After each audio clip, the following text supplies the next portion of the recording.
नमस्कार विद्यार्थी मित्र मैत्रिणींनो, आपल्या यूट्यूब चॅनलमध्ये तुम्हा सगळ्यांचं स्वागत आहे. बॅकग्राऊंड बघितल्यानंतर तुमच्या लक्षात आलेलं असणार आहे आपण 11वीचा 1.2 on to the summit we reach the top या लेसनकडे जाणार आहोत. तुम्हाला माहिती आहे का की या पाठाचे जे लेखक आहेत तेनझिंग नॉर्वे यांनी हा स्वतःचा एक स्वअनुभव सांगितलेला आहे की माउंट एव्हरेस्टच्या टॉपपर्यंत जाण्यासाठी कोणकोणत्या गोष्टींना त्यांना तोंड द्यावं लागलेलं होतं, त्याच्या आधी त्यांनी काय प्रयत्न केलेले होते. कारण एखादी गोष्ट मिळवणं हे इतकं सोपं नसतं. पण या पाठाचे जे लेखक आहेत तेनझिंग, त्यांच्याबद्दल आपण आधी जाणून घेऊया. तेनझिंग नॉर्वे जे आहेत ते, पण या लेखकाबद्दल जाणून घेत असताना खूप इंटरेस्टिंग गोष्टी आहेत. सुरुवातीला मला त्या तुम्हाला सांगायला आवडतील. यांचा जो जन्म आहे तो 29 मे 1914 झालेला होता. आता खरं वास्तविक बघता यांचा जो जन्म आहे ती जी तारीख आहे 29 मे, ही जी तारीख आहे ही खरी नाही आहे. आता खरी नाही आहे म्हणजे नेमकं काय, तर याचा एक खूप छान किस्सा आहे. आता यांच्या आईवडिलांना एकूण 13 अपत्य होती, त्यातले हे 11वे. आता खरं पाहता लहानपणीचं यांचं नाव जे होतं ते नामग्याल वांगडू असं होतं. परंतु काही बौद्ध भिक्खूंनी त्यांच्या आईवडिलांना सल्ला दिला की जर तुम्ही याचं नाव बदललं तर कदाचित त्याच्या आयुष्यामध्ये चांगले दिवस येतील, म्हणून मग त्याचं नाव बदलून तेनझिंग नॉर्वे असं ठेवण्यात आलं. आता राहिला प्रश्न त्यांच्या बर्थ ऑफ डेटचा. तर त्यांचा जो वाढदिवस आहे तो वाढदिवस, जी तारीख आहे ती तारीख 29 मे.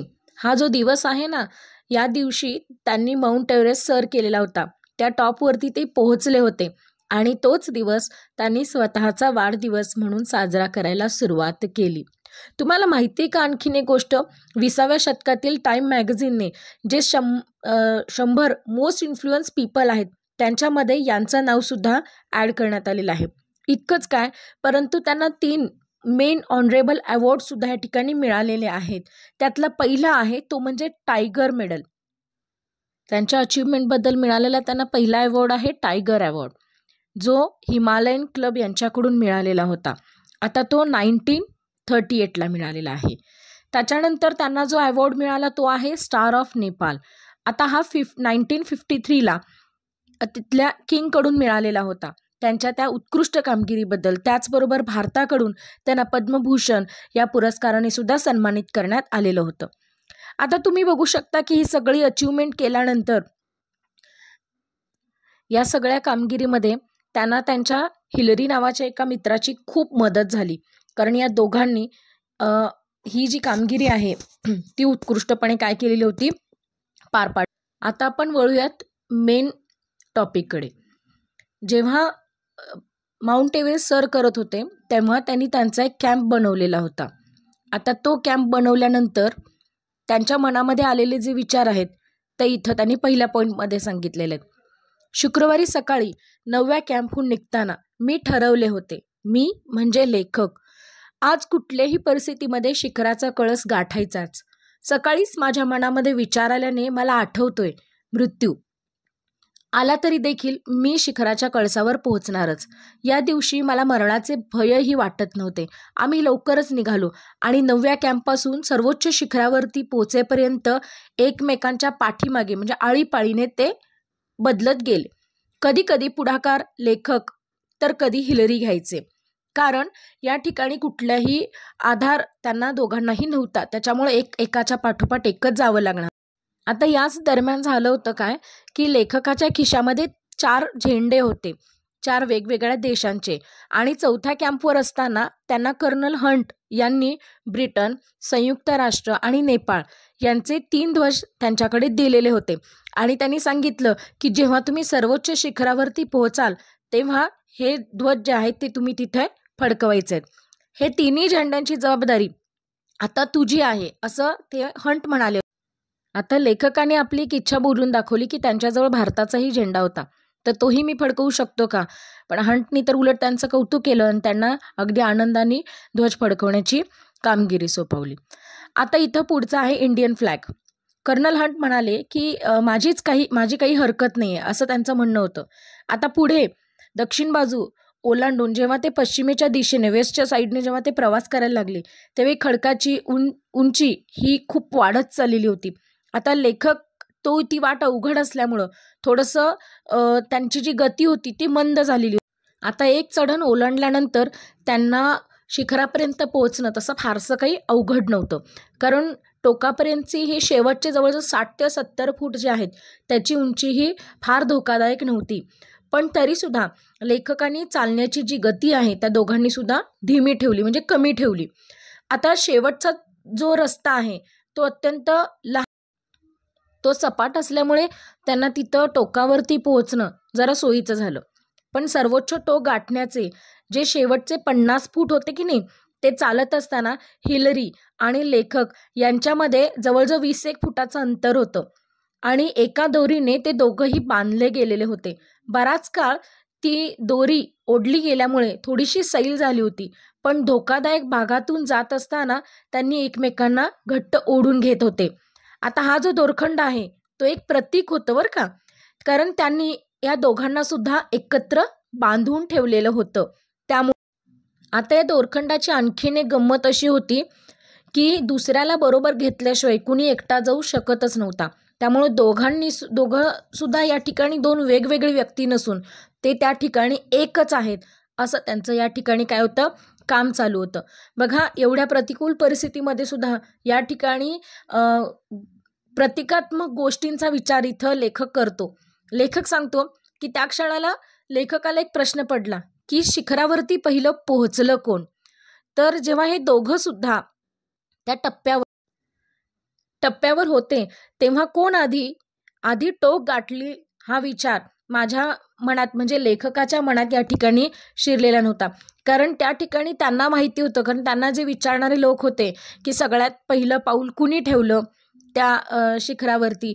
तर लेखक सांगतो की हे सांगणं खरं तर कठीण आणि मुश्किलच आहे, कारण त्या परिस्थितीतून तेवढं मोठं यश मिळवणं हे खरं तर सोपी गोष्ट नव्हती. पण लेखक सांगतो की आमच्या दृष्टीने ते नक्कीच महत्त्वाचं नाही की पहिलं कोण.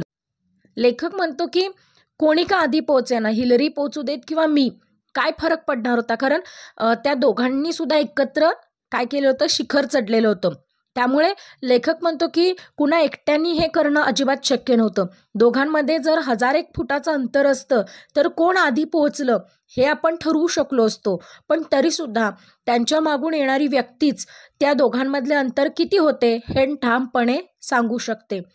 जेव्हा लेखक काठमांडूला पोहोचले तेव्हा एक एक डिस्प्यूट या ठिकाणी तयार झालेला होता असं लेखकाला समजतं. मग कर्नल हंट, हिलरी आणि लेखक हे तिघंही याच्यावरती चर्चा करतात आणि ते मतभेद अगदी चाइल्डिश आणि अगदीच बालिश आहेत असं त्यांचं एकमत याच्यावरती ठरतं.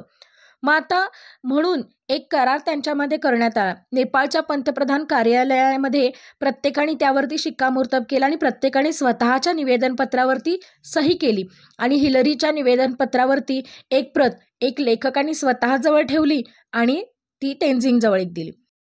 आता बघूयात पुढचा पॉईंट, फर्स्ट थॉट. शिखरावरती पोहोचल्यानंतर सगळ्यात आधी लेखकाच्या मनामध्ये परमेश्वराबद्दलची कृतज्ञतेची भावना निर्माण झाली. कारण जवळजवळ 6 वेळा अयशस्वी झाल्यानंतर बऱ्याच वर्षांनी जे उरी बाळगलेलं स्वप्न होतं ते आता काय झालेलं होतं, लेखकाचं पूर्ण झालेलं होतं. आता थोडा वेळ तिथं बसल्यानंतर लेखकाला तहान लागल्यामुळे लेखकाने पाण्यासाठी बॉटल बघितली, परंतु त्यामधलं पाणी गोठलं होतं. आता लेखकाने एक बिस्किट खाल्लं आणि त्यांनी स्वतःजवळ असलेला एक लाल स्कार्फ त्यांनी गळ्याभोवती गुंडाळला. आता खरं तर ही एका मित्राची भेट होती. लॅम्बर्टने 1952 साली जी मोहीम झाली होती की नाही, त्या मोहिमेदरम्यान तेनझिंगला हे भेट म्हणून दिलेलं होतं. आता हे करत असताना लेखकाने दार्जिलिंगपासून वर संपूर्ण पर्वत चढेपर्यंत तो बांधलेला होता. आता त्या टोकावरती उभा असताना लेखकाला त्याची खूप आठवण आली होती, कारण लेखक बरोबर तेव्हा तो होता.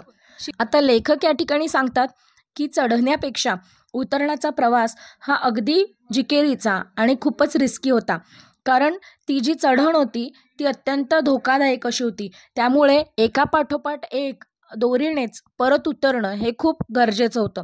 लेखक या ठिकाणी सांगतो धोक्याचं या कारणामुळे होते कारण जर एखाद्याचाही पाय घसरला तर कांगशुंग हिम नदीमध्ये खोल जाऊन पडण्याची शक्यता होती आणि जर असं झालं असतं तर पडणाऱ्याचा मागमूसही सापडणार नव्हता, इतकी ती धोकादायक नदी होती.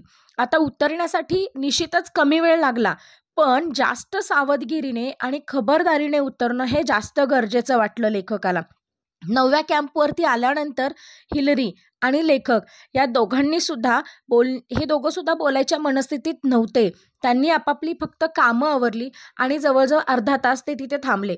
थोडासा बर्फ उकळून त्याच्यामध्ये लिंबू टाकून त्यांनी थोडंसं पेय घेतलं. आता झोपण्याच्या गादीमध्ये जेव्हा ते जाऊन झोपले तेव्हा तशी फारशी त्यांना झोपही लागत नव्हती. म्हणजे रात्रीचा मुक्काम त्यांनी तिथं केला. 8व्या कॅम्पच्या थोडे म्हणजे जवळ जाऊन त्यांना बघू शकत होते लोक, इतकं त्यांच्या लक्षात आलेलं होतं. आणि जसं लोकांच्या हे लक्षात आलं की ते दोघंही जवळ आलेले आहेत, तसं त्यांच्यासाठी लुवा नावाचा त्यांचा एक सहकारी चहा कॉफी घेऊन जवळजवळ 300 फूट वर आला. आणखीन 50 फूट खाली गेल्यानंतर नॉईज लेखकाची आणि त्याच्या सहकार्याची चहा घेण्यासाठी वाट बघतच होते. लेखक या ठिकाणी थोडीशी मस्करी करून म्हणतो की त्या चहाला घासलेटचा म्हणजे रॉकेलचा वास येत होता. बहुधा घाईघाईने चहा बनवलेला होता. परंतु लेखक सांगतो की त्या सद्ग्रहस्थाने, त्या व्यक्तीने इतक्या कष्टाने लेखकासाठी आणि त्याच्या सहकार्यासाठी जो चहा बनवलेला होता त्याला वासही असला तरी तो लेखक सांगतो की आम्ही तो आनंदाने पिणार होतो, कारण तो फार आपुलकीने आणि प्रेमाने बनवलेला. तर अशा प्रकारे आपल्या लेखकाने त्यांचा हा एक सुंदर आणि छान अनुभव आपल्यासोबत शेअर केलेला आहे. आय होप की मला असं वाटतं तुम्हाला हा लेसन छान पद्धतीने समजलेला असेल.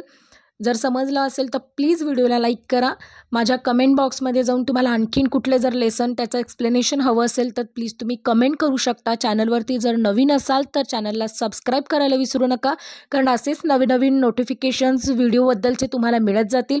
त्याचबरोबर आणखीन एक गोष्ट की 12वीचे सगळे व्हिडिओ, मग त्यामध्ये तुम्हाला लेसन, पोयम, त्याच्यानंतर रायटिंग स्किल, ग्रामर या संदर्भातले पेपरचे असणारे सोल्युशन इथं दिले.